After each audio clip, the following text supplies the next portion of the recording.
Today we're gonna have a look at one of the most popular small crossovers on the market, and that's the Toyota Corolla Cross, but this time it's a hybrid. Jean-Yves, tell us, how important and how popular is the Corolla Cross? Corolla Cross is very popular. First of all, it's a Corolla. It's a crossover. It's all-wheel drive, and now it's hybrid. So you get the best of both, or all the words in one vehicle. So the main difference with this gas cousin, front grille area. We got a sporty package, sportier look, blackout sensor here. You see the glossy grille, and you got 17-inch wheels on the SE and 18 unique wheels on the XSE. And guess what? We got the black roof option available in 4 colors. So it makes it even sportier. And out in the back, as you can see, we got black badges and some piano black on that bumper, on the lower portion of the bumper. And I see there's a rear wiper as well. Yes, on all Corolla Cross, hybrid or gas, and for 2023, we have a rear wiper.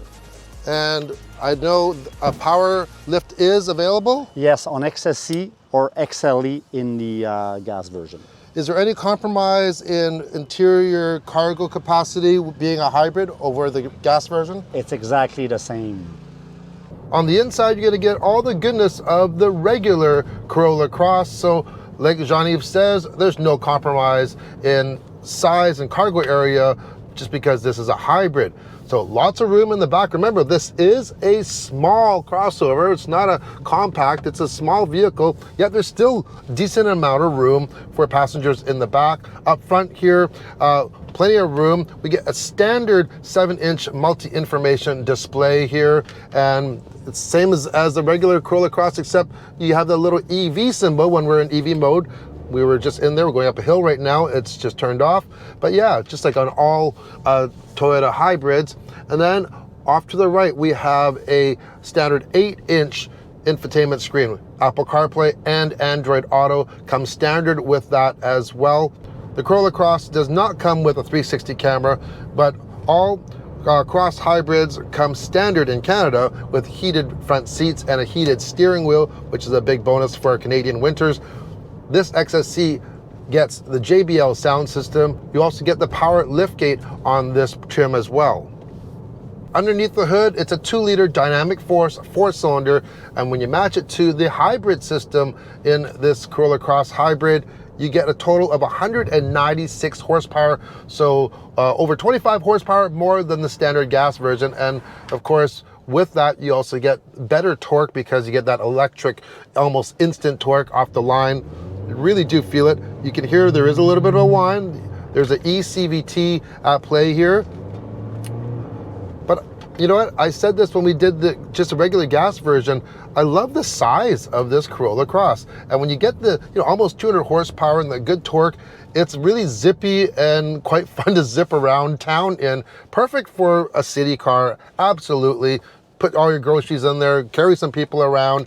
All right, stopped at a light here. This is when the hybrid systems are so good because you're not burning any fuel. Even when you take off, if you're really light on the gas, you can actually keep this in eco or EV mode for a longer period of time. Almost 200 horsepower, 5.6 liters per 100 kilometers in combined city and highway driving. That's 44 miles per gallon, which is really, really decent. We're running on regular pump gas, so no premium needed here. All Corolla Cross hybrids come standard with all-wheel drive. It's the same all-wheel drive system used in the Prius all-wheel drive. It has a 30 kilowatt electric motor for the rear. Also, they've actually tweaked the battery system, so you get 15% more output from this lithium battery. As for size-wise, obviously this is smaller than the RAV4, but the ground clearance is only 10 millimeters less than the RAV4, so that's not bad. Also, if you want to tow with this, you actually can.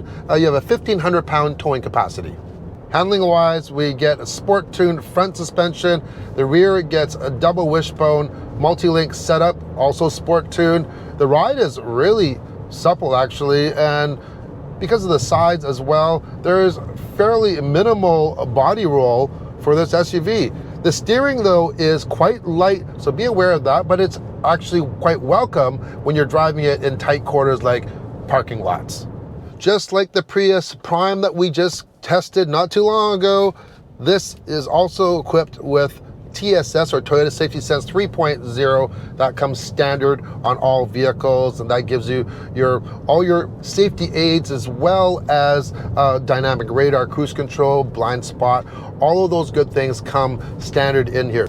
It's telling me that there is a school zone here because this does have traffic sign recognition. Check this out. This is quite interesting, actually. I didn't know you could do that. So we have the wireless Apple CarPlay hooked up here, and I have both Google Maps and Apple Maps running at the same time, and they both have two different destinations, and they're working completely different from each other, which is neat. I didn't know you could actually do both at the same time. So yeah, there it is. There's your Google, and it's going to give me the turn-by-turn even if I'm on the Apple Maps portion as well. What's it going to cost you to get into a Corolla Cross Hybrid? It's not as much as you think. So the SE, which is the first one that we showed you, that starts at $33,985. That gives you the 17-inch rims. You get the blacked out logos. You don't get the power liftgate. You get LED headlamps and tail lamps and a lot of other standard equipment. If you want to go to the top of the line XSE that we're driving right now, that's going to put you back 36,755 Canadian dollars, and that's going to also give you the LED lights, except the more premium projector style LEDs for your lights. You're also getting the JBL sound system, the Softex seats, and the 18-inch wheels. Final thoughts on the Corolla Cross Hybrid? Well, what can you say? You knew they were going to come out with it. It was only natural that they would put a hybrid version of this very popular small crossover. I think they're going to sell these like hotcakes for sure, because people like small crossovers. They love all-wheel drive, and now you get the savings of fuel with a hybrid system, and it's a really dependable, tried and true Toyota hybrid system. It's really kind of a no-brainer. If you're interested in a hybrid, you're not going to go wrong here at all. So I'm really curious to know, what do you think of this new Corolla Cross Hybrid? Leave a comment below. Until then, we'll see you on the next Everyday Review. Cheers!